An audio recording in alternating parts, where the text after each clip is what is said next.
এই মুহূর্তে সরাসরি আপনি ঢাকার থেকে আমাদের সাথে যোগ দিয়েছেন। আমাদের দর্শক বন্ধুরা যথেষ্ট কৌতূহলের সাথে আপনার বক্তব্য শুনবে।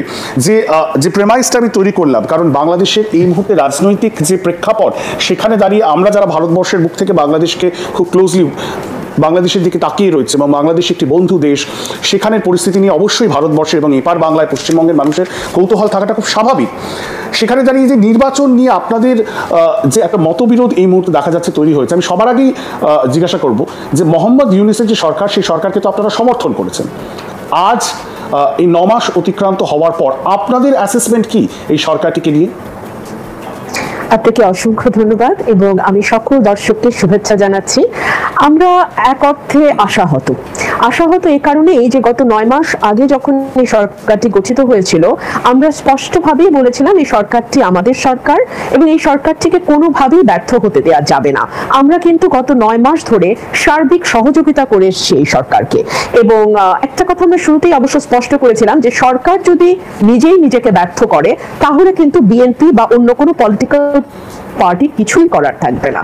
গত 9 মাস, যেটাকে আমরা বলছি যে একটা নির্বাচিত সরকার যার মেয়াদ 5 বছর, তারও কিন্তু হানিমুন পিরিয়ড 9 মাস হয় না ইন্দ্রজিৎ, তারও হানিমুন পিরিয়ড এট বেস্ট 6 মাস আমরা ধরি। সেখানে একটি নির্বাচিত সরকার, যে সরকারটির নাম হচ্ছে অন্তর্বর্তীকালীন সরকার, সেই সরকারের জন্য 9 মাস থেকে 9.5 মাস it's a long time, it's a long time.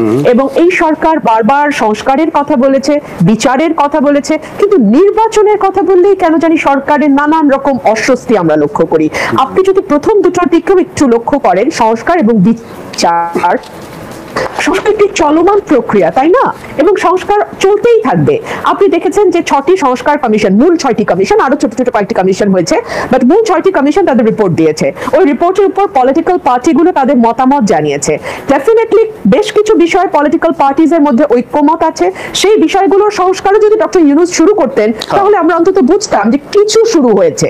হ্যাঁ, আর বিচার, আমি একজন আইনজীবী হিসেবে আমি বলতে বাধ্য হচ্ছি যে বিচার বলতে আপনি কি বোঝেন? এটা কি এজাহার বা এফআইআর দায়ের করা, নাকি চার্জশিট, নাকি লোয়ার কোর্টের জাজমেন্ট, নাকি হাই কোর্টের জাজমেন্ট, নাকি অ্যাপিলেট ডিভিশন? তো এই সকল কিছু যদি আপনি ধরেন, একেবারে লাস্ট এন্ডে গিয়ে অ্যাপিলেট ডিভিশন হয়ে এসে একটা মামলা শেষ হতে কমসে কম আমাদের মতন দেশে 10 থেকে 20 বছর লাগে। তো বাংলাদেশে কি 20 বছর কোনো নির্বাচন হবে না? এই ব্যাপারগুলো ডক্টর ইউনূসের কাছে আমরা স্পষ্ট কিছু শুনতে পাচ্ছি না। আমরা বারবার বলছি আমরা ইলেকশনের রোড ম্যাপ চাই। Being the largest political party, যারা গত 15 বছর যে দেশের মানুষ কোনো নির্বাচন বলেন, ভোট বলেন, নিজের পছন্দের প্রতিনিধি বেছে নেওয়া বলেন, তার সকল কিছু থেকে বঞ্চিত হয়েছে। তো 17 কোটি মানুষ অধীর আগ্রহে কিন্তু তাকিয়ে আছে যে তারা তাদের পছন্দের প্রতিনিধি নির্বাচন করবে। এই ব্যাপারেও আমরা কোনো সুস্পষ্ট রূপরেখা পাচ্ছি না। আমাদের বলা হচ্ছে December two June, December two June মানে কিন্তু 6 মাস ইন্দ্রজিৎ। এবং আপনি যদি নেক্সট ইয়ার ফেব্রুয়ারির দিকে তাকান, 2026-এর ফেব্রুয়ারিতে রমজান শুরু হচ্ছে, 1 মাস রোজা, তারপরে ঈদ, এর 2 মাস 10 দিন পরে আমাদের ঈদুল আজহা, তারপরে আপনার এসএসসি পরীক্ষা, এইচএসসি পরীক্ষা, ঝড় বৃষ্টি, আপনি সবকিছু ক্যালকুলেট করলে দেখবেন যে আমাদের মতন দেশগুলোতে ফেব্রুয়ারির পর থেকে শুরু করে একেবারে নভেম্বর পর্যন্ত নির্বাচনের মতো কোনো পরিবেশ থাকে না। সো তাহলে আপনি কি বোঝাচ্ছেন জুন বলতে? আপনি কি বোঝাচ্ছেন 2026-এর সেই শেষের দিকে, নভেম্বর ডিসেম্বর? আমি জানি না ডক্টর ইউনূস আসলে কি করতে চাইছেন। এটা তো স্পষ্ট যে এই মুহূর্তে তারা নির্বাচন চাইছেন না, কিন্তু এটা কি আপনারা বুঝতে পেরেছেন যে এটা ডক্টর ইউনূস তিনি ব্যক্তিগতভাবে নির্বাচনে এই মুহূর্তে চাইছেন না, নাকি যেসব ছাত্র নেতারা তাকে ক্ষমতায় এনেছেন এবং তারা এখনো অ্যাডভাইজার হিসাবে তার অ্যাডভাইজারি কাউন্সিলের সদস্য এবং অবশ্যই একটি নতুন দল তারা গঠন করেছেন, তারা চাইছেন না? অ্যাকচুয়ালি এই না চাওয়াটা কার? ইন্দ্রজিৎ, এখানে প্রবলেমটা হচ্ছে ডক্টর ইউনূসের সাথে আপনি কিন্তু এনসিপি কে আলাদা করতে পারবেন না। আমি এর বেশ কিছু উদাহরণ আপনাকে দেই কেন আলাদা করা যাবে না। নাম্বার 1, ডক্টর ইউনূস একসময় বলেছিলেন যে it is a meticulously designed movement এবং there is a brain behind this movement and he introduced someone as the brain behind the movement and he was Mahfouz. Yes, absolutely, and he is now in the cabinet. So আপনি যদি এরপরে পরম্পরা, ঘটনা পরম্পরা একটু লক্ষ্য করেন, আপনি দেখবেন ডক্টর ইউনূস আবারও যখন বিদেশে গণমাধ্যমকে সাক্ষাৎকার দিচ্ছে, তিনি বলছেন, সম্ভবত new York Times, if I am not wrong, উনি বলছেন যে আমি স্টুডেন্টদেরকে বলেছি তোমরা অবশ্যই রাজনীতি করবে, তোমরা অবশ্যই একটা পার্টি ফর্ম করবে, বিকজ তোমরা যদি রাজনীতি না করো এবং তোমরা যদি একটি দল গঠন না করো তাহলে জুলাই স্পিরিট নষ্ট হয়ে যাবে। So how can you separate doctor Yunus from those student leaders or from those NCP party members? আপনি কি এটা বলার চেষ্টা করছেন যে গত অগস্ট মাসের যে অভ্যুত্থান এবং সরকার পতন, তার পেছনেও মানে এই যে মেটিকুলাস প্ল্যানের কথা বলছেন, তাহলে এটা কি একটা মানে সাডেন চয়েস ছিল না যে ডক্টর মোহাম্মদ ইউনূসকে তারা প্যারিস থেকে নিয়ে আসলেন, নাকি এর পেছনে অনেক দিন ধরেই একটা পরিকল্পনা ছিল এবং মোহাম্মদ ইউনূসও সেটার একটা অঙ্গ? ইন্দ্রজিৎ, যেহেতু আমি ইনসাইড ইনফরমেশন আমার কাছে নেই, সো এই ব্যাপারে সরাসরি উত্তর দিয়ে আমার কাছে কঠিন। আমার কাছে যেটা আছে সেটা হচ্ছে সার্কামস্ট্যান্সিয়াল এভিডেন্স। আমি সার্কামস্ট্যান্সিয়াল এভিডেন্স দেখে বুঝতে পারি বা আমার মনে হয় যে এটা ডক্টর ইউনূস আসলে স্টুডেন্টদের সঙ্গে ওনার হঠাৎ একটা চয়েস বা হঠাৎ করে ডক্টর ইউনূস আসা বিষয়টি তেমন নাও হতে পারে, এবং ওনার এই যে নির্বাচন দেওয়ার ব্যাপারে অনীহা, এটা নিঃসন্দেহে রাজনৈতিক দলগুলোকে একটা অনিশ্চয়তার মধ্যে ফেলছে, একটা আনসার্টেনটি তৈরি করছে, বাংলাদেশকে অনিশ্চয়তার দিকে নিচ্ছে। বিকজ আপনি যদি সামাজিক অবস্থার দিকে লক্ষ্য করেন, আইন শৃঙ্খলা পরিস্থিতির দিকে লক্ষ্য করেন, ব্যবসা বাণিজ্যের দিকে লক্ষ্য করেন, কূটনীতির দিকে লক্ষ্য করেন, কোনো দিকেই কিন্তু আমরা কোনো সুখবর পাচ্ছি না। আমাদের ঘরের পাশে মিয়ানমার, সেখানে মানবিক করিডোর দেওয়ার ব্যাপারে যে সিদ্ধান্ত, নীতিগত সিদ্ধান্ত সরকার নিতে যাচ্ছিল, তার আগে কিন্তু সরকার কোনো পলিটিক্যাল পার্টির সঙ্গে আলোচনা করে নাই। যখন বিএনপি খুব স্ট্রংলি প্রোটেস্ট করে, at the same time আমাদের স্বাধীনতা এবং সার্বভৌমত্বের প্রতীক সেনাবাহিনী যখন স্ট্রংলি প্রোটেস্ট করে, তখন আমরা সরকারের তরফ থেকে শুনি না এটা একটা হিউম্যান নট করিডোর, একটা হিউম্যান কি জানি মানে একটা অন্য একটা ওয়ার্ড আমাদের মানে ওই নিরাপত্তা উপদেষ্টা ব্যবহার করলেন, হ্যাঁ, যে একটা এক্সাক্ট বা something, I forgot the exact word, but he avoided the word corridor. But দেখেন, এটা তো একটা করিডোর বটেই, বলছে একবারে মানুষ সরিয়ে নেওয়া হবে না, শুধুমাত্র খাদ্য, ওষুধ, প্রতিদিনকার নিত্য প্রয়োজনীয় জিনিস যাবে। বাংলাদেশের সার্বভৌমত্বের জন্য সেটা একটা প্রশ্নচিহ্ন সবসময় আসে। একদম। এবং আপনি যদি গাজার অবস্থা দেখেন, আপনি যদি ইউক্রেনের অবস্থা দেখেন, আপনি দেখবেন যে এই করিডোর গুলো কোনো ভালো মানে খবর বয়ে নিয়ে আসে না যেই দেশ করিডোর দিচ্ছে তার জন্য। সো এই জায়গাটিতে আমরা দেখছি ডক্টর ইউনূসের ব্যর্থতা, আমরা দেখছি ডক্টর ইউনূস আসলে বিহাইন্ড দ্য স্ক্রিন উনি কি করতে চাইছেন এটা আমাদের কাছে খুব স্পষ্ট নয়। অ্যাট দ্য সেম টাইম যখন উনি বন্দর দিয়ে দিচ্ছেন অন্য আরেকটি দেশকে, যেখানে এমন একটি টার্মিনালের ব্যাপারে আলোচনা হচ্ছে যে এই টার্মিনালটি খুব চমৎকার কাজ করে এবং গত বছর 30 লক্ষ মেট্রিক টন এক্সট্রা সার্ভিস দিতে পেরেছে ওই বন্দর, সেই বন্দরকে তিনি আপগ্রেড করবার জন্য কেন অনেকগুলো ইস্যু রয়েছে, খুব গুরুত্বপূর্ণ ইস্যু আপনি তুলেছেন। আমি এক এক করে আসছি, চট্টগ্রাম পোর্টের কথায় আসবো, কিন্তু তার আগে সেন্ট মার্টিন নিয়ে আমরা আলোচনা করব। কিন্তু সেই জায়গায় দাঁড়িয়ে যে আপনি বলছেন যে একটা ইন্টারিম সরকার এবং ভারতের সাথে বাংলাদেশের যে এই মুহূর্তে যে সম্পর্ক এবং সেখানে ইন্টারিম সরকারের রোল, সেটা নিয়ে আমরা আলোচনা করব। কিন্তু যেহেতু এটা ইন্টারিম বা অন্তর্বর্তীকালীন সরকার, সেহেতু এই সরকারের যে ম্যান্ডেট, সেই ম্যান্ডেটটাকে আপনি কিভাবে দেখেন? কারণ আপনারা মানে বিএনপি বা অন্যান্য যেসব দলগুলি যারা প্রশ্ন তুলছেন, যারা বলছেন এই সরকারের ম্যান্ডেট খুব সীমিত, কিন্তু সরকারে যারা রয়েছেন তারা সেটাকে মনে করছেন না। তারা মনে করছেন এই সরকারের ম্যান্ডেট হলো রিফর্ম, আর সেই রিফর্ম একটা সময় সাপেক্ষ প্রসেস। তারা বলছেন যে পুরো যে সিস্টেমটি রয়েছে বাংলাদেশের, সেখানে নির্বাচন কমিশন থেকে শুরু করে অন্য আইন আদালত, তারা সব কিছুই বদল চাইছেন। কোথাও গিয়ে কি এটা বাংলাদেশকে অ্যানার্কির দিকে ঠেলে দিতে পারে? আমি এই প্রশ্নটা এই জন্যই করছি কারণ এরকম অনেক মানুষের সাথে আমার নিজের ব্যক্তিগতভাবে কথা হয়েছে, যারা আশঙ্কিত যে বাংলাদেশের সংবিধানও কি তাহলে বদলানো হবে। আমি যেহেতু একজন আইনজীবী, আমি আপনার প্রশ্নের উত্তর প্রথমে একজন আইনজীবী হিসেবে দিই, পরে একজন রাজনীতিবিদ হিসেবে দিচ্ছি। আইনজীবী হিসেবে এই সরকারের সোর্স অফ পাওয়ারটা কি? এই সরকারের সোর্স অফ পাওয়ার হচ্ছে সুপ্রিম কোর্টের একটা রেফারেন্স, যেটা article 106 of the constitution of Bangladesh অনুযায়ী নেওয়া হয়েছে। তো আর্টিকেল 106 অনুযায়ী যে রেফারেন্স সুপ্রিম কোর্ট দিয়েছে, সেখানে সুপ্রিম কোর্ট কি বলছে আমি আপনাকে একটু পড়ে শোনাই। সেখানে সুপ্রিম কোর্ট বলছে, গণপ্রজাতন্ত্রী বাংলাদেশ সংবিধানের অন্তর্বর্তীকালীন সরকার গঠনের কোনো বিধান না থাকায় উল্লেখিত প্রশ্নের বিষয়ে বাংলাদেশ সংবিধানের 106 অনুচ্ছেদ অনুযায়ী উপদেশমূলক এখতিয়ার প্রয়োগ করে বাংলাদেশ সুপ্রিম কোর্টের আপিল বিভাগ এই মতামত প্রদান করছে যে রাষ্ট্রের সাংবিধানিক শূন্যতা পূরণে জরুরি প্রয়োজনে মহামান্য রাষ্ট্রপতি রাষ্ট্রের নির্বাহী কার্য পরিচালনার নিমিত্তে অন্তর্বর্তীকালীন ব্যবস্থা হিসেবে প্রধান উপদেষ্টা এবং অন্যান্য উপদেষ্টা নিযুক্ত করতে পারিবেন। তার মানে কি দাঁড়ালো? এটা একটা অন্তর্বর্তীকালীন ব্যবস্থা, এটা একটা জরুরি সময়ের ব্যবস্থা এবং এটি জরুরি প্রয়োজনে রাষ্ট্রের নির্বাহী কার্য, অনলি নির্বাহী কার্য পরিচালনার জন্য এই সরকারটি গঠিত হয়েছে। এবং নির্বাহী কার্য বলতে আমি একজন আইনজীবীর ব্যাখ্যা আমি দেই, আমার ব্যাখ্যা, আমার ওপিনিয়ন যেটা, সেটা হচ্ছে ডে টু ডে অ্যাক্টিভিটিস। সেটা কোনো কৌশলগত সিদ্ধান্ত কিংবা কোনো এমন চেঞ্জ অ্যাবসলিউটলি সেটা আনবার কোনো এখতিয়ার এই সরকারকে, অন্তত এই রেফারেন্স যেটা এই সরকারের ক্ষমতায় থাকার একমাত্র বৈধতা দানকারী রেফারেন্স, সেই অনুযায়ী কিন্তু তার এইরকম কৌশলগত সিদ্ধান্ত বা পলিসি ডিসিশন নেওয়ার মতন এখতিয়ার নাই। আমি এই জায়গাটা দর্শকদেরকে আমি একটু থামাচ্ছি আপনাকে এই যে যেটাকে বলে একেবারে ফান্ডামেন্টাল চেঞ্জ, সেটা ইলেকশন কমিশন রিফর্ম হতে পারে, সেটা আমরা জানি না ভবিষ্যতে আগামী দিনে সাংবিধানিক কোনো পরিবর্তন আনার কথা তারা বলবেন কিনা।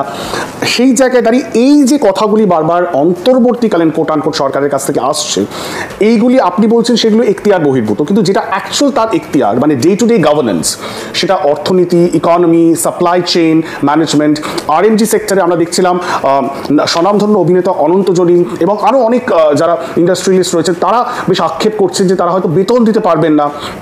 আমি সাধারণ মানুষের পক্ষ থেকে একটুখানি যদি আপনি একবারে বাংলার মানুষদেরকে আপডেটটা দেন, ভারতবর্ষের মানুষকে, যে সাধারণ মানুষ তারা কি এই যে গভর্নেন্স সেটা কি দেখতে পাচ্ছেন, নাকি সেই জায়গায় তাদেরও দেওয়ালে পিঠ থেকে যাওয়া অবস্থা? আমি তো শুনছি যে কারেন্সি নোট, সেই কারেন্সি নোটেরও চূড়ান্ত শর্টেজ এই মুহূর্তে বাংলাদেশে।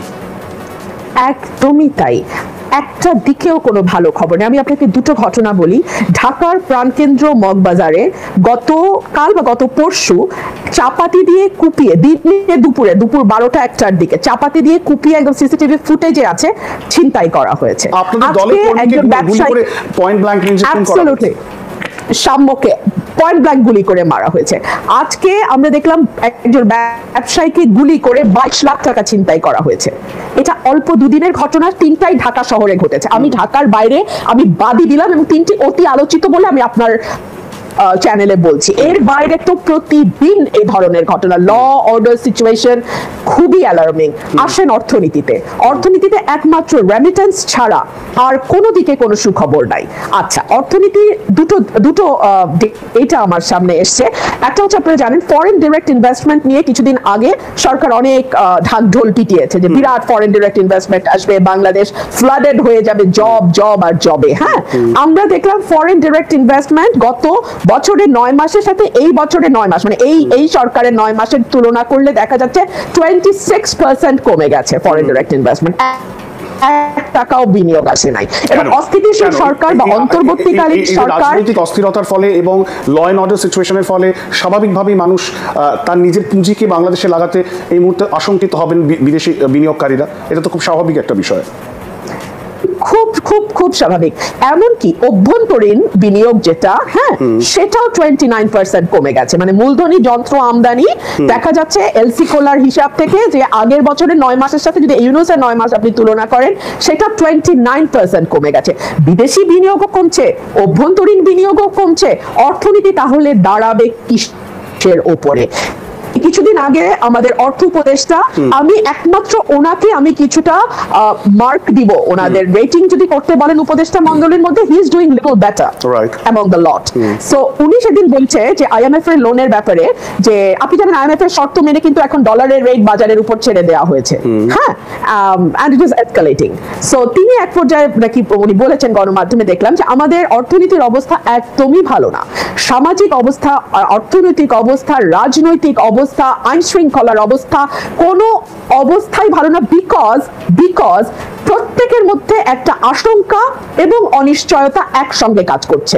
প্রশাসন এবং পুলিশ জানে না যে কবে নির্বাচন হবে, কবে তারা একটি পলিটিক্যাল গভর্নমেন্টের অধীনে তারা চাকরি করবে। আজকে পুরো ঢাকা শহর ডেডলক হয়ে আছে বিকজ সচিবালয় বন্ধ, বিকজ সচিবালয়ের কর্মচারীরা তারা বিরতিতে গেছে, সরকারি কর্মচারীরা ধর্মঘটে গেছে, প্রাইমারি শিক্ষকরাও একই সঙ্গে ধর্মঘটে গেছে। সো আপনি আমাকে বলেন একটা পজিটিভ জিনিস যেটার জন্য এই সরকার ক্লেম করতে পারে যে তারা আগামী মানে 6 মাস বা 7 মাস তারা ক্ষমতায় থাকবে। কিন্তু মোহাম্মদ ইউনূস তিনি যে ইচ্ছা প্রকাশ করলেন যে তিনি পদত্যাগ করবেন এবং তিনি হতাশ এবং তিনি বলছেন যে তাকে কাজ করতে দেওয়া হচ্ছে না, তাহলে এই যে আপনি যেটা বললেন এবং কোয়াইট এভিডেন্টলি সো যে একটা একটা করে বিভিন্ন ক্ষেত্রে কিন্তু সরকারের যে উপস্থিতি মানে সরকার অ্যাডমিনিস্ট্রেশনের উপস্থিতি সেটা বোঝাই যাচ্ছে না, কারণ এই প্রত্যেকটি ফিল্ডে সেভাবে মানে কোনো কিছুই এগোচ্ছে না কাজ। তাহলে তাই যদি হয় তাহলে মোহাম্মদ ইউনূস হঠাৎ করে আপনার থিওরি কি উনি কেন পদত্যাগের ইচ্ছা প্রকাশ করলেন? এই কারণে যে তিনি কাজটা করতে পারলেন না, নাকি তার তরফ থেকে বলা হচ্ছে যে তাকে কাজ করতে দেওয়া হলো না, মানে তিনি ব্লেম শিফট করার চেষ্টা করছেন? ইন্দ্রজিৎ, উনি যে পদত্যাগ করতে চেয়েছেন ভেরি ইন্টারেস্টিং। এই কথাটা কিন্তু আমরা ওনার মুখে শুনিনি। এই কথাটা প্রথম আমরা শুনলাম ওনার যেই পার্টি এনসিপি, আমি জেনে শুনে এটাকে ওনার পার্টি বলছি, সেই দলের নাহিদ ইসলামকে উনি ডাকলেন এবং তার কাছে তিনি তার ভাষ্য মতে নাহিদ ইসলামের কাছে তিনি বললেন আমি পদত্যাগ করব, আমি কাজ করতে পারছি না। ফাইন, নাহিদ ইসলাম যেদিন দেখা করলেন আমার জানা মতে সেই দিনই বিএনপি তার কয়েকদিন আগে থেকে চারবার ওনার সময় চেয়েছে দেখা করার জন্য, উনি বিএনপিকে সময় দেন নাই। উনি জামাতে ইসলাম নাকি দেখা করতে চেয়েছে, তাদেরকেও সময় দেন। আচ্ছা, আমি আমার দলের কথাই বলি, আমারটা আমি জানি, তাই না? চারবার ওনার কাছে সময় চাই, সময় পায়নি। তো উনি দলগুলোকে সহযোগিতা করছেন না, না দলগুলো তাকে সহযোগিতা করছে না? এক। দুই হলো, ধরে নিলাম তিনি পদত্যাগ করতে চেয়েছেন। কেন পদত্যাগ করতে চেয়েছেন? আবেগের বশবর্তী হয়ে? উনি যেই পদে আছেন সেই পদে কি রাগ, অনুরাগ, আবেগের বশবর্তী হয়ে কোনো সিদ্ধান্ত নেওয়া মানায়? দুই হতে পারে তিনি বুঝতে পেরেছেন যে উনি খুবই সাকসেসফুলি আনসাকসেসফুল হয়েছেন। 12টা বা 14টা সাবজেক্টে একটা ছেলে যখন ফেল করে তখন নর্মালি ওই ছেলে নিজেই স্কুল ছেড়ে দেয়, ও আর মানে চেষ্টা করে না যে আবার চেষ্টা করি। 12টা 14টা সাবজেক্টে ফেল করা ইজ প্রিটি ডিফিকাল্ট, ইন্দ্রজিৎ। তো আমাদের ডক্টর মোহাম্মদ ইউনূস সবগুলো সাবজেক্টে এতই রিমার্কেবলি পাস করেছেন, সম্ভবত সেই কারণেই তিনি মনে করেছেন থাকা উচিত। আপনি যদি আপনাকে যদি এখন বিচার আপনি সবকটাতেই ফেল করাচ্ছেন ইউনূস সরকারকে প্রতিটা সাবজেক্টেই মিজারেবলি, মানে শুধু ফেল না, মিজারেবলি, খুব খারাপ ভাবে, একেবারে খুবই খারাপ ভাবে। আর 3 নম্বর যেটা, উনি হয়তো ভেবেছেন যে রাজনৈতিক দলগুলো দৌড়ে যাবে এবং বলবে যে আপনি ছাড়া আমাদের কোনো উপায় নাই। আমি বিএনপির স্ট্যান্ডিং কমিটির মেম্বার সালাউদ্দিন সাহেব, উনি খুব পরিষ্কার বলে দিয়েছেন আপনি না থাকেন আমরা আপনাকে যেতে বলছি না, বাট আপনি যদি নিজে থেকেই শতপ্রতিত হয়ে পদত্যাগ করেন তাহলে আমরা আর কি করব, আমরা অন্য কাউকে বাংলাদেশের মানুষ বেছে নেবে। এছাড়া তো আসলে আমাদের হাতে আর কোনো অল্টারনেটিভ নাই। আমি কুইকলি আরেকটা প্রশ্ন চলে আসি যে এই যে ইশরাক হোসেন ঢাকা দক্ষিণের মেয়র, তিনি নির্বাচিত হয়েছিলেন, তার শপথ গ্রহণ হলো না এবং এটা নিয়ে আপনাদের কর্মীরা রাস্তায় ঢাকাকে অবরুদ্ধ করে দিলেন এবং যমুনার আশেপাশে তারা এই আন্দোলনকে তুলে ধরছেন এবং বলছেন যে যমুনা আমরা কোথাও যাব না। আজকে এই যে একটা স্টেলমেটের পরিস্থিতি তৈরি হয়েছে, এই মাত্র 2 দিন আগে আপনাদের প্রতিনিধি দল তারা ফাইনালি দেখা করতে পেরেছেন যমুনায় গিয়ে মোহাম্মদ ইউনূসের সাথে, যদিও আপনারা ওই একই কথা বলছেন যে নির্বাচন আগে এগিয়ে আনতে হবে। আমার প্রশ্ন হলো যে তাহলে বিএনপি কি করবে এবার? কি তাহলে এই বিএনপি স্পষ্ট করে দিচ্ছে তাদের অবস্থান যে তারা রাস্তায় নামবে এবং ইউনূস সরকারের বিরুদ্ধে বৃহত্তর আন্দোলন তারা গড়ে তুলবে সারা দেশব্যাপী?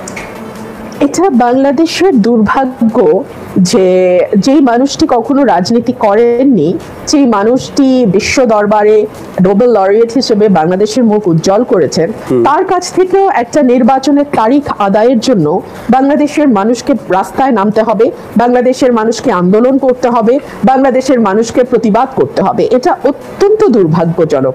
কিন্তু ঘটনা যেদিকে যাচ্ছে তাতে আসলে আমাদের এর বাইরে আর কোনো উপায় আছে কিনা সেটাও ভেবে দেখতে হবে, তাই না? যদি উনি লিঙ্গার করতেই থাকেন, কখনো বিচারের নামে, কখনো সংস্কারের নামে, কখনো তিনি তার মর্জি মতন, বিকজ কেন মোদি যখন পরের দিন বিএনপির সাথে দেখা করলেন তার পরের দিন তো তিনি আরো কয়েকটি রাজনৈতিক দলের সঙ্গে বৈঠক করেছেন। সেখান থেকে আমরা বার্তা পেলাম তিনি বলেছেন যতদিন পর্যন্ত আমি কমফোর্টেবল ফিল না করব ততদিন পর্যন্ত আমি নির্বাচনের তারিখ ঘোষণা করব না। এবং তিনি তার কথা প্রসঙ্গে বলে ফেলেছেন, যেটা গণমাধ্যমে এসছে, যে এখন যদি নির্বাচন হয় তাহলে সেই নির্বাচনটি সুষ্ঠু হবে বলে তিনি মনে করেন না। তো যিনি নিজেই বলছেন যে নির্বাচন সুষ্ঠু করবার মতন অবস্থা তার নেই বা তার প্রশাসনের নেই, তার হাত দিয়েই বা কতটুকু সুষ্ঠু নির্বাচন হবে হবে, সেটাও তো পলিটিক্যাল পার্টিগুলোকে মিস ফারহানা, এই জায়গায় অনেকে বলছেন, আমি একটু থামাচ্ছি আপনাকে, অনেকে বলছেন যে বিএনপি যেহেতু আওয়ামী লীগ এই মুহূর্তে নির্বাসিত, যেহেতু শেখ হাসিনা ভারতবর্ষে এসে তিনি শেল্টার নিয়েছেন, যেহেতু আওয়ামী লীগের নেতাকর্মীরা তারা সবাই ছত্রভঙ্গ হয়ে গেছে, দলটির উপর নিষেধাজ্ঞা জারি হয়েছে, সুতরাং এই যে পলিটিক্যাল ভ্যাকিউম তৈরি হয়েছে সেখানে সবচেয়ে বৃহত্তর এবং সবচেয়ে পুরাতন দল হিসাবে BNP they were waiting in the wings. কারণ এই 15 বছর ধরে আপনাদের যারা নেতারা কর্মীরা আপনারা যে নির্যাতনের শিকার হয়েছেন, অ্যান্ড কোয়াইট এভিডেন্টলি সো, সেই জায়গায় দাঁড়িয়ে you want your pound of flesh, এবং আপনারা মনে করছেন যে এই যে পলিটিক্যাল ভ্যাকিউম তৈরি হয়েছে সেখানে গিয়ে আপনারা যদি আগামী দিনে খুব শীঘ্রই নির্বাচন হয়, আপনাদের সেই নেটওয়ার্ক রয়েছে এবং আপনারা জয়ী হয়ে আসবেন সম্ভাব্য, সুতরাং সরকার আপনাদেরই হবে। সেই জন্য আপনাদের মধ্যেও কি একটা তাড়াহুড়ো রয়েছে যে যত শীঘ্র ক্ষমতার মধ্যে আসা যায়, এবং সেটাই কি অনেক বেশি আশঙ্কিত করে তুলেছে মোহাম্মদ ইউনূসকে বা ছাত্রদেরকে? দেখুন ইন্দ্রজিৎ, দেখুন ডক্টর মোহাম্মদ ইউনূস তো পলিটিক্যাল ফিগার নন, তিনি তো অ্যাপারেন্টলি তিনি তো ক্ষমতায় যাওয়ার রাজনীতি করছেন না, তো তাহলে মানুষ কাকে ভোট দিবে, মানুষের ভোটে কোন দল রাষ্ট্র পরিচালনার দায়িত্বে যাবে, সেটা কি ডক্টর ইউনূসের মাথা ব্যথা হওয়ার কারণ তো হওয়ার কথা নয়। আর আমরা কেন তাড়াহুড়ো করছি সত্যি বলুন তো, আপনার কি মনে হচ্ছে বিএনপি তাড়াহুড়ো করছে? আমার কিন্তু তা মনে হচ্ছে না। 10 মাস অলমোস্ট হতে যাচ্ছে, 9.5 months have passed। আমরা একটু আগে আমি একটা করে দেখালাম, কোনো দিকেই আমরা কোন রকম কোনো ভালো খবর শুনছি না। সরকার মিজারেবলি ফেল করছে সব দিকে, মানুষের অস্থিরতা আমরা লক্ষ্য করছি। আমরা তো আর অন্য কোনো দেশে চলে যেতে পারবো না ইন্দ্রজিৎ, আমাদেরকে তো এখানে থাকতে হবে।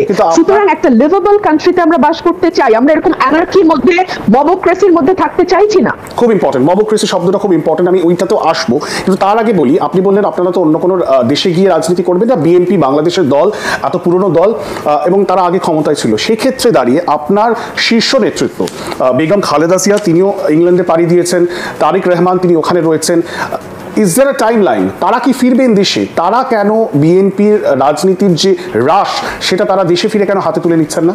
কি আশঙ্কা? ইন্দ্রজিৎ, একটা বোধহয় মানে তথ্যের ঘাটতি আছে। বেগম জিয়া, দেশনেত্রী বেগম খালেদা জিয়া কিন্তু বাংলাদেশে আছেন, হ্যাঁ, and he is our chairperson, এবং অ্যাক্টিং চেয়ারম্যানের উনি any time he will come back. আলহামদুলিল্লাহ ওনার মামলাগুলো রিজলভ হচ্ছে অনেকটা, so he will be back very soon. সুতরাং উনি যে বাংলাদেশে ফিরবেন, সেই সেফ প্যাসেজ পাবেন, সেই গ্যারান্টিটা কি ইউনিট সরকারের পক্ষ থেকেও পাওয়া যায়নি? মানে হাসিনা সরকারের ক্ষেত্রে না হয় একটা সমস্যা ছিল, ইউনিট সরকারের ক্ষেত্রে পাওয়া যাচ্ছে না। দেখুন, আমি মনে করি যদি ইউনূস সরকার ওনার নিরাপত্তার ব্যাপারে শতভাগ গ্যারান্টি দিতে পারতো, তাহলে কিন্তু আমাদের অ্যাক্টিং চেয়ারম্যানকে আমরা ইতিমধ্যেই আমাদের মধ্যে পেতাম, আমরা ওনাকে বাংলাদেশে পেলাম। এটা ডক্টর ইউনূসের আরেকটা বাংলাদেশের লার্জেস্ট পলিটিক্যাল পার্টির হাল ধরে যিনি আছেন এত বছর ধরে, তাকেও তিনি দেশে ফেরবার মতো নিরাপদ পরিবেশ তৈরি করে দিতে পারছেন না। This is another failure of doctor Mohammad Yunus, এবং আমরা খুবই ক্লামজি একটা সিচুয়েশনে আছি।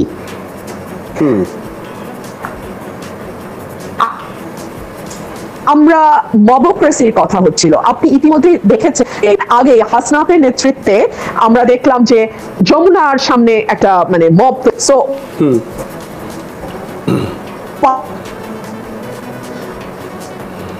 our মানে অনেক মানুষ জড়ো হতে আমরা দেখলাম, এবং আমরা দেখলাম যে সরকার কিন্তু তাদের দাবিগুলো মেনে নিলেন বা মেনে নিতে বাধ্য হলেন। অনেকে বলেন যে সরকার যা চায়, ডক্টর ইউনূসের উপদেষ্টা মণ্ডলীরা যা চায়, সেটা তারা এনসিপির মাধ্যমে বাস্তবায়ন করে, তারা এনসিপি কে ইনস্টিগেট করে, একটা মব তৈরি করার অবস্থা তৈরি করে। বিকজ সাধারণত আমরা দেখছি আন্দোলন করলে বিরোধী দলগুলোর উপর গরম পানি ছেটায়, এটাই আমাদের গত 15 বছরের রাজনীতির অভিজ্ঞতা। হ্যাঁ, এই প্রথম দেখলাম যে এনসিপি ছাত্ররা তারা যখন জমায়েত হয় কোথাও, লোকজন যদি বেশি হয়, দিনের তাপমাত্রা যদি বেশি থাকে, ডক্টর মোহাম্মদ ইউনূসের প্রশাসন সেখানে ঠান্ডা পানি ছিটিয়ে দেয়, সো দ্যাট তারা আরো দীর্ঘ সময় আন্দোলনটি চালিয়ে যেতে পারে। এই যে এনসিপি নতুন দলটি তৈরি হলো, এবং যেই ছাত্র নেতারা তাদের আন্দোলনের মধ্যে দিয়ে জুলাইয়ের অভ্যুত্থান হলো এবং সরকার পতন ঘটলো, কোথাও গিয়ে কি আপনাদের মনে হয় যে ক্রেডিট, মানে এই আন্দোলনটার বা এই মুভমেন্টের যে ক্রেডিট, সেটা পুরোপুরি ছাত্র নেতারা কুক্ষিগত করেছেন এবং সেটার উপর বেস করে তারা তাদের নতুন রাজনৈতিক কার্যকলাপ এবং দলটি ঘোষণা করেছেন? কোথাও কি বিএনপিকে সরিয়ে রাখা হয়েছে, ব্রাত্য রাখা হয়েছে, সেই কারণেই আপনাদের ক্ষোভ?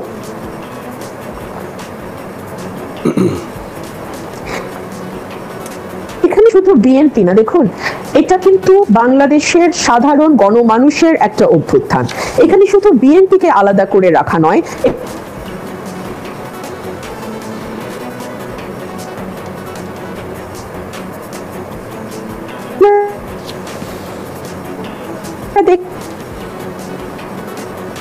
দেখলাম যে ছাত্ররা দাবি এটা কেবলমাত্র তাদেরই অভ্যুত্থান, এটা কেবলমাত্র তাদেরই বিজয়। যদি তাই হতো তাহলে আমি খুবই বিনীতভাবে প্রশ্ন, আমরা আর সাধারণ মানুষকে সেখানে যুক্ত হতে দেখি না, এটা তো একটা বড় প্রশ্ন। যখন এনসিপির লোক জমায়েতের প্রশ্ন হয় তখন কিন্তু আমরা দেখি তারা দক্ষিণ পন্থার একটা শক্ত ঘাঁটি, তাদেরকে ছাড়া তাদের সমাবেশগুলোতে লোক হয় না কেন? দেখুন ইন্দ্রজিৎ, আমি কিন্তু স্টুডেন্ট মুভমেন্টে ফিজিক্যালি প্রেজেন্ট ছিলাম এবং আমি একটা দলের নেতৃত্ব মানে একটা দলকে রিপ্রেজেন্ট করি, পার্লামেন্টে আমি সেই দলটিকে রিপ্রেজেন্ট করেছি। কিন্তু আমি যখন স্টুডেন্টদের সঙ্গে মাঠে নেমেছি হাসিনা বিরোধী মুভমেন্টে, আমি কিন্তু বলেছি আমি কোনো পার্টি রিপ্রেজেন্ট করি না, আমি এখানে একজন আইনজীবী, একজন নাগরিক, বাংলাদেশের একজন নাগরিক হিসেবে আমি আজকে এখানে উপস্থিত হয়েছি। তার মানেটা কি? আমি যদি সেই সময় বলতাম যে আমি বিএনপি থেকে এসেছি, বা আমার স্টুডেন্ট উইং এর ছেলেরা যদি বলতো আমরা ছাত্র দল করি, আমরা যুব দল করি, আমরা শ্রমিক দল করি, স্বেচ্ছাসেবক দল করি, তাহলে কিন্তু হাসিনার অনেক সহজেই তাদেরকে ব্রাশ ফায়ার করে, গুলি করে, পিটিয়ে আন্দোলনটাকে একেবারে শেষ করে দিতে পারতো। সো দ্যাট আন্দোলনটা যাতে একটা নির্দলীয় কালারে থাকে, যাতে এটা গণমানুষের আন্দোলন হয়ে ওঠে, সেজন্যই কিন্তু কেউ কারো রাজনৈতিক আইডি ডিসক্লোজ করে এই আন্দোলনে যুক্ত হই নাই। আমরা প্রত্যেকেই আন্দোলনে ছিলাম, বাংলাদেশের নাগরিক হিসেবে ছিলাম। আমার বাড়ি ভাঙচুর হয়েছে ইন্দ্রজিৎ, আমার গাড়ি ভাঙচুর হয়েছে 4 তারিখে। তো সুতরাং এই আন্দোলনে আপনি কি আমাকে বাদ দিতে পারবেন? আমাদেরকে বাদ দিতে পারবেন? আমরা সকলেই তো আন্দোলনে যুক্ত ছিলাম। বেশ, আমি কুইকলি জিজ্ঞাসা করি কয়েকটা প্রশ্ন। এক, বিএনপির যে রাজনৈতিক অবস্থান এবং ঐতিহাসিকভাবে সেখানে কোথাও গিয়ে আজ যখন ভারত এবং বাংলাদেশের যে মৈত্রী সম্পর্ক, যে বন্ধুত্বের সম্পর্ক, প্রগাঢ় এবং প্রচন্ড মানে শক্ত যে সম্পর্ক, গভীর যে সম্পর্ক, আজ কোথাও গিয়ে ডক্টর ইউনূসের আমলে সেই সম্পর্ক একেবারে তলানিতে গিয়ে ঠেকেছে এবং সেটা মানে সব পক্ষই আমার মনে হয় সেটাকে অ্যাকসেপ্ট করবেন। সেই জায়গায় দাঁড়িয়ে এই যে ডক্টর ইউনূস বারবার চায়না এবং পাকিস্তান তাদের সাথে একটা খুব বন্ধুত্বপূর্ণ সম্পর্ক গড়ার চেষ্টা করছেন, যে পাকিস্তানকে নিয়ে এটা স্টেটেড পজিশন ভারতবর্ষের, এবং চায়নাকে নিয়েও তাদের যে সমস্যাগুলি রয়েছে, কোথাও কি আপনি মনে করেন যে বিএনপি যদি ক্ষমতায় আসে তাহলে তারা ভারতবর্ষের সাথে নতুন করে একটা সুদৃঢ় সম্পর্ক তৈরি করতে পারবে, যে ধরনের সম্পর্ক ঐতিহাসিকভাবে এতদিন ধরে ছিল? দেখুন, বিএনপি অতীতেও বারবার রাষ্ট্র ক্ষমতা বা রাষ্ট্র পরিচালনার দায়িত্বে ছিল এবং বিএনপি বিশ্বাস করে সকল দেশের সঙ্গেই মর্যাদাপূর্ণ এবং নিজের দেশের স্বার্থ রক্ষা করে বন্ধুত্ব, এই নীতিতে বিএনপি বিশ্বাস করে। এবং আগামীতে যদি বিএনপি আবারও রাষ্ট্র পরিচালনার দায়িত্বে আসে, নিশ্চয়ই সমমর্যাদার ভিত্তিতে বাংলাদেশ এবং বাংলাদেশের জনগণের স্বার্থকে সামনে রেখে আমাদের সকল দেশের সঙ্গে বন্ধুত্বপূর্ণ সম্পর্ক হবে। ইতিমধ্যেই আমি ভারত সরকারের একটা স্টেটমেন্ট দেখেছি, please correct me if I am রং, সেখানে বলা হচ্ছে যে যখন একটি নির্বাচিত সরকার আসবে তখন অটোমেটিক্যালি সম্পর্কটা অনেক বেশি ডেভেলপ করবে। তবে একই সঙ্গে আমি ভারতের প্রতি আহ্বান জানাবো যে বাংলাদেশের গণমানুষের কিন্তু ভারতের ব্যাপারে কিছুটা রিজার্ভেশন আছে কয়েকটি কারণে। এক হচ্ছে, আমরা দেখেছি আওয়ামী লীগের সরকারের সময় Bharat put all it's eggs in one basket. Bharat একটি রাজনৈতিক দলের সঙ্গেই সম্পর্ক গড়তে বেশি আগ্রহী ছিল রাদার বাংলাদেশের গণমানুষের সাথে বাংলাদেশের সাথে সম্পর্ক করার ব্যাপারে। এটা ভারতের কূটনৈতিক একটা, আমি জানি না ভুল বলাটা অবাক হবে কিনা, বাট কূটনৈতিকভাবে খুব বেশি বিচক্ষণতার লক্ষণ কিন্তু এটি নয়। দুই হচ্ছে, বাংলাদেশের অভিন্ন নদীর পাড়ে, বিশেষ করে তিস্তার ব্যাপারে বাংলাদেশের মানুষের ভারতের ব্যাপারে একটু দুঃখবোধ আছে, ক্ষোভ আছে। তিন হচ্ছে বর্ডার কিলিং। এই ইস্যুগুলো ডেফিনেটলি আশা করি একটা নির্বাচিত আসলে আরো অনেক এক্সপেডিশিয়াসলি এবং অনেক মানে বলবো পজিটিভলি রিজলভ করা সম্ভব হবে। জনগণের ভোটে সেই আশা তো রাখাই যায়, কারণ এই মুহূর্তে একটি অনির্বাচিত এবং ইন্টারিম সরকার, যেটা মাথায় রয়েছেন মোহাম্মদ ইউনূস, তার তরফ থেকে যে ধরনের মেসেজিং ভারতবর্ষ পাচ্ছে, সেখানে কি কোথাও মনে হচ্ছে যে এই সম্পর্কটাকে তিনি আরো তলানিতে নিয়ে যাওয়ার প্রচেষ্টা করছেন, সম্পর্ককে সুমধুর করার কিছু এখনো পর্যন্ত দেখা যায়নি? আমি একটা ক্লিক প্রশ্ন করে অন্য সাবজেক্টে যাব। বাংলাদেশের যে সাধারণ জনমানুষে আপনি যেটা বললেন, এইটা কি মানে গণমাধ্যমে যেভাবে প্রচার করা হচ্ছে বাংলাদেশের মধ্যে ভারত বিদ্বেষী যে মনোভাব সেটা কি প্রবলভাবে এই মুহূর্তে বিরাজমান রয়েছে, নাকি রাজনৈতিক দলগুলি কখনো কখনো তাদের নিজেদের কাভার আপের স্বার্থে এটাকে আরো বেশি করে তারা ফিউয়েল করে? এবং সেই জায়গায় দাঁড়িয়ে আমি বলবো যে বিএনপির অবস্থান কি, কারণ ভারতবর্ষের কিছু স্পেসিফিক ইস্যুস রয়েছে যেটা তারা চায় বাংলাদেশ সরকার অ্যাড্রেস করুক। তার মধ্যে একটি ইস্যু হলো অবশ্যই বাংলাদেশের বুকে যে মাইনরিটি হিন্দু পপুলেশন রয়েছে তাদেরকে যাতে সঠিকভাবে সেফ অ্যান্ড সিকিউর বসবাস করার অধিকার দেওয়া হয়। দেখুন, বিএনপি পলিটিক্যাল পার্টি হিসেবে একটা অবস্থা সবসময় খুব পরিষ্কার করে বলে, বিশেষ করে বিএনপির অ্যাক্টিং চেয়ারম্যান জনাব তারেক রহমান একদম খুব স্পষ্ট করে বলেছে, আমরা মেজরিটি মাইনরিটি তত্ত্বে বিশ্বাস করি না। আমরা সকলেই বাংলাদেশের নাগরিক, আমরা বাংলাদেশি। বাংলাদেশের আইন শৃঙ্খলা পরিস্থিতি যদি ভালো থাকে সকলেই তার সুফল ভোগ করবে, এবং কোনো বিশেষ গোষ্ঠী বা কোনো বিশেষ ধর্মের মানুষকে আমরা কেবলমাত্র তার ধর্ম পরিচয় দিয়ে কখনোই বিচার করতে রাজি নই। তিনি বাংলাদেশি এবং আমার যতটুকু অধিকার আছে আমার ভূমিতে সকল গোত্রের বাংলাদেশি নাগরিকের সেই একই অধিকার আছে বলে আমরা বিশ্বাস করি। এবং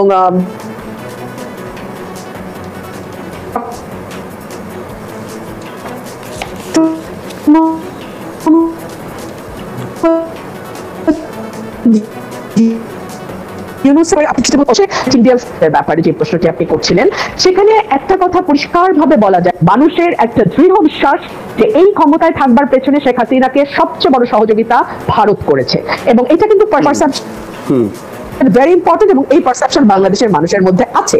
দুই হচ্ছে, আমরা দেখেছি শেখ হাসিনার কোনো এমপি ক্যান্ডিডেট এটাও বলেছে আমি ভারতের ক্যান্ডিডেট। তো it is a very dangerous remark. এই কথা যখন একজন ক্যান্ডিডেট বলে তখন মানুষের মধ্যে উত্তেজনা, ক্ষোভ, রাগ সব কিন্তু আরো অনেক বেশি পড়ে যায় এই মানে পার্শ্ববর্তী বন্ধু রাষ্ট্রের প্রতি। সো এই সকল কিছুই কিন্তু ফ্যাক্টর হিসেবে কাজ করেছে ভারত বিদ্বেষের। আমরা যেটা শুনেছি যে ভারতের যে ভারতের মিডিয়ার ব্যাপারে কিছু কথা না বললেই নয়। আমি কুইকলি মিস ফারহানা, আমি মিডিয়ার বিষয়ে আসছি, কিন্তু আমি কুইকলি একটু যোগ করে দিই যে ভারতীয় যে হাই কমিশনার রয়েছেন বাংলাদেশে প্রণয় ভার্মা, আমরা শুনেছি, খবর আমাদের কাছে এসেছে যে তিনি বিএনপির যে নেতৃত্ব তাদের সাথে দেখা করেছেন এবং ভারত সরকারের পক্ষ থেকেও বিএনপি নেতৃত্বের সাথে কিন্তু টাচ বেস করা হয়েছে।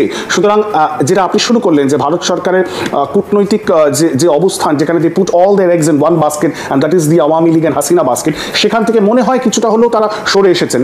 এটাকে আপনি কিভাবে দেখেন যে বিএনপিকে রিচ আউট করা হচ্ছে এবং বিএনপি প্রত্যুত্তরে তারা কিভাবে রেসপন্ড করেছেন, এটা সম্বন্ধে আপনি কিছু কি জানেন? না, অফকোর্স আমরা দেখুন একটা কথা খুব পরিষ্কার, ভারত আমাদের নেক্সট ডোর নেইবার, আমাদের সবচেয়ে বেশি বর্ডার আমরা শেয়ার করি ভারতের সঙ্গে, এবং আপনি কখনোই আপনার নেইবারের সঙ্গে খারাপ সম্পর্ক রেখে ভালো থাকতে পারবেন না, একদম লাউড অ্যান্ড ক্লিয়ার। সো ভারতের সঙ্গে আমরা একটি কার্যকর, বন্ধুত্বপূর্ণ, সমমর্যাদার এবং দুই দেশের পারস্পরিক যে ইন্টারেস্টগুলো আছে সেগুলোকে সামনে রেখেই, দুই দেশের জনগণ এবং দেশের স্বার্থকে সামনে রেখেই আমরা কাজ করতে চাই। আমরা ভারতের যে বিষয়গুলোতে কিছুটা আছে, আপনি মাইনরিটি ইস্যু বলছিলেন, একই সঙ্গে সিকিউরিটি ইস্যুটাও ভারতের একটা বিরাট কনসার্ন। সেই ব্যাপারে যেরকম বাংলাদেশ সরকারকে রেসপেক্টফুল থাকতে হবে, একই সঙ্গে বর্ডার কিলিং, তিস্তার মতন ইস্যুগুলো কিন্তু আমাদের দেশের মানুষের একটা সেন্টিমেন্টের জায়গা। এবং বর্ডার কিলিং তো বলা হয় যে ভারত বাংলাদেশের বর্ডার এক দক্ষিণ এশিয়ার ভূমি, গার্ডিয়ান এই কথা বলছে। সো এইরকম রিপোর্ট আমরা গার্ডিয়ানে আর দেখতে চাই না। আমার মনে হয় দুই দেশের সরকারই, আমি নির্বাচিত সরকার মিন করছি, দুই দেশের নির্বাচিত সরকারই ভবিষ্যতে যাতে সম্পর্কটি দেশের সঙ্গে হয়, মানুষের সঙ্গে হয়, people to people, state to state relationship চাই। আমরা কোনো এক পার্টির সঙ্গে একটা দেশের সম্পর্ক এরকম যেন না হয়। বেশ, আপনি এবার মিডিয়ার ভূমিকায় আমরা আসি কুইকলি, আমাদের সময় সংক্ষিপ্ত। বাংলাদেশের এই যে অভ্যুত্থান এবং সরকার বদলের পরে মিডিয়া ল্যান্ডস্কেপও একেবারেই বদলে গেছে। আপনি সেখানে যথেষ্ট একজন ভোকাল একজন রাজনৈতিক ব্যক্তিত্ব, মিডিয়াতে আপনাকে প্রায় দেখা যায়। সেখানে গিয়ে আমি এই বিষয়টা জানার চেষ্টা করব যে যে বারবার ইউনিস সরকারের পক্ষ থেকে বা মোহাম্মদ ইউনিস তিনি যতটা অ্যাক্সেসেবল আন্তর্জাতিক মিডিয়া, বিশেষ করে ওয়েস্টার্ন মিডিয়ার কাছে, তিনি সেভাবে ভারতীয় মিডিয়ার সাথেও এই মুহূর্তে খুব একটা মানে খুব কম সাক্ষাৎকার দিয়েছেন বা নট ভেরি ওপেন। ঠিক তেমনভাবেই ওখানে যে গণমাধ্যম রয়েছে বাংলাদেশের বুকে, অ্যাটলিস্ট তার অনেক অংশে কিন্তু একটা চূড়ান্ত পরিবর্তন দেখা গেছে। অনেক সিনিয়র এডিটর, সাংবাদিক তারা এই মুহূর্তে জেলে রয়েছেন, তাদের বিরুদ্ধে চূড়ান্ত কেস রয়েছে। সুতরাং বাক স্বাধীনতা বা মত প্রকাশের যে অধিকার, সেটা এই মুহূর্তে এই ইন্টারিম সরকারের আমলে কোন জায়গায় দাঁড়িয়ে আছে? আমি গণমাধ্যমের বিষয়টা বলছিলাম, ভারতীয় গণমাধ্যমের ভূমিকা আমাকে এক মিনিট বলতেই হয় যে বাংলাদেশের মানুষের 5 অগস্টের পরে যেই অসন্তোষ বা ক্ষোভ ভারতের প্রতি ছিল, সেটা কিন্তু কিছুটা কাজ করেছে ভারতীয় মিডিয়ার কিছু ভূমিকা আছে। আমরা সেই সময় দেখেছি যেইভাবে ভারতীয় মিডিয়া বাংলাদেশের মাইনরিটির ইস্যুগুলোকে তুলে ধরেছে, সেটা অনেকটা এক্সাজারেশন, মানে রিয়ালিটির চেয়ে আরো অনেক বেশি করে তুলে ধরা হয়েছে। তো সেই জায়গাটাতে কিছুটা ক্ষুব্ধতা বাংলাদেশের মানুষের মধ্যে ছিল। আর ডক্টর ইউনূসের যে প্রশ্নটি আপনি করছেন যে বাংলাদেশের মিডিয়া এখন কতটা স্বাধীন, এই ব্যাপারে বাংলাদেশে একটি বহুল প্রচারিত দৈনিক হচ্ছে মানব জমিন পত্রিকা। মানব জমিন পত্রিকার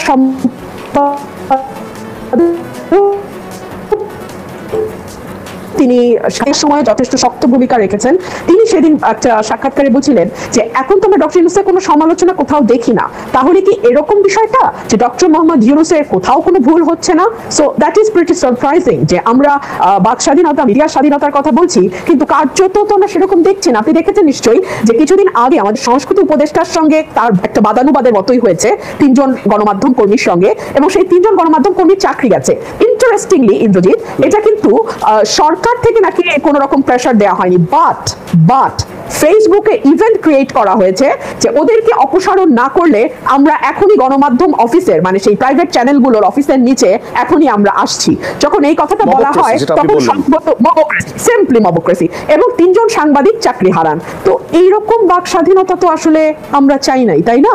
এবং আপনি যেটা বললেন, আমি সেই জায়গাটাতে একবার বলি যে হ্যাঁ, দু তরফেরই, মানে ভারত হোক বা বাংলাদেশ হোক, আমি ব্যক্তিগতভাবে সাংবাদিক হিসেবে মনে করি যে ধরনের একে অপরের প্রতি আন্ডারস্ট্যান্ডিং রয়েছে, সেই আন্ডারস্ট্যান্ডিংয়ের অনেক বেশি গভীরতা বাড়াবার প্রয়োজন রয়েছে, পিপল টু পিপল কন্ট্যাক্টের অনেক বেশি প্রয়োজন রয়েছে, এবং আমার মনে হয় একে অপরকে বোঝার প্রচেষ্টা আরেকটু বাড়াতে হবে। এবং সেই জায়গায় দাঁড়িয়ে কখনোই কোনো জিনিস তো পারফেক্ট নয়, সেখানে দু তরফেরই যেভাবে একে অপরকে তারা রিপোর্টাজ হয়েছে, সেখানে নতুন করে কিছু শেখার জিনিস অবকাশ সবসময় থেকে যায়।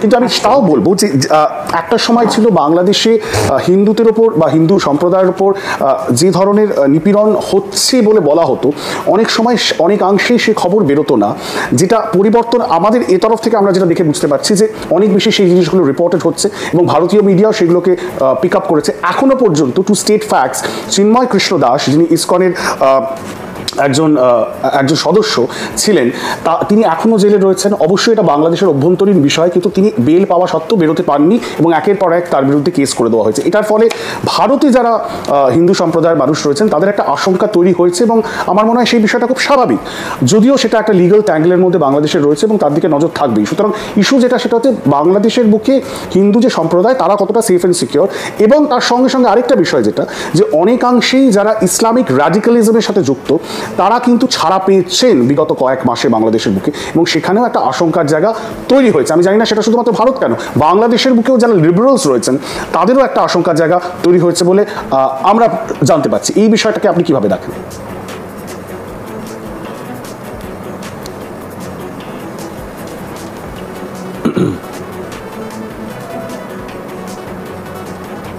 মিস ফারহানা, আপনি কি আমাদের সাথে রয়েছেন?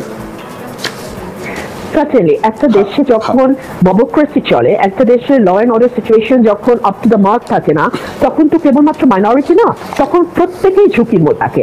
আপনি দেখুন বাংলাদেশের নাটে, সুতরাং ভালনারেবল কমিউনিটি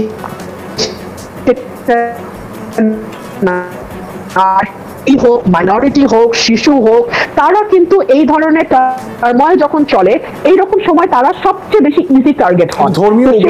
দেখতে গেলে আপনি বলতেই পারেন যে নারী, মাইনরিটি কিংবা শিশু, যারা vulnerable section of the society, তারা এক ধরনের অনিশ্চয়তা বা অনিরাপদ বোধ করতে, তারা ভোটের রাজনীতিতে কতটুকু কি করতে পারবে আমি জানি না, তবে আমার ক্যালকুলেশন বলে ভোটের রাডিক্যালিজম, ইসলামিক রাডিক্যালিজম, সেটা নিয়ে আপনাদের কি কোনো রকমের আশঙ্কা রয়েছে যে এই সরকারের আমলে সেটার বিরুদ্ধে সেভাবে হয়তো ব্যবস্থা নেওয়া হয়নি, অনেকে ছাড়া পেয়েছেন, সেটা নিয়ে কি আপনার আশঙ্কিত যে মুক্তিযুদ্ধের যে চেতনা বা বাংলাদেশ যেভাবে ভাষার ভিত্তিতে একটি গড়ে ওঠা দেশ, সেটা কি একটা ইসলামিক রাডিক্যালিজমের দিকে ঠেলে দেওয়া হচ্ছে, যেভাবে পাকিস্তানের সাথে একটা ক্লোজনেস তৈরি করা হচ্ছে?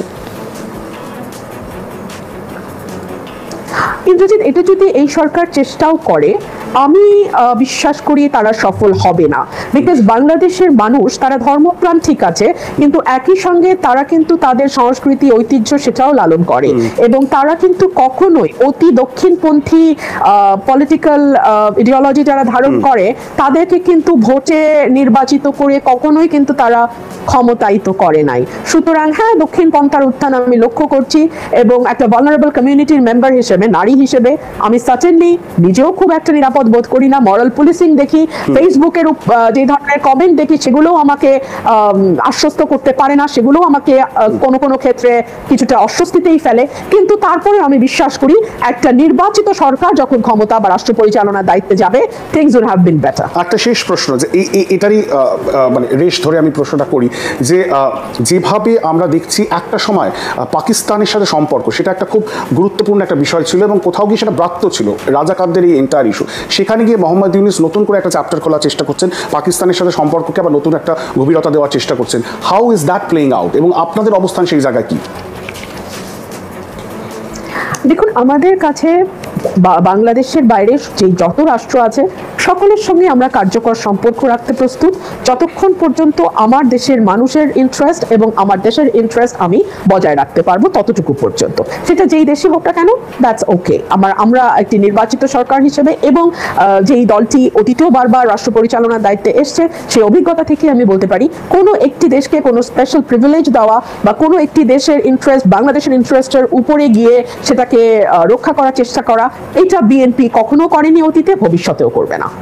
বেশ।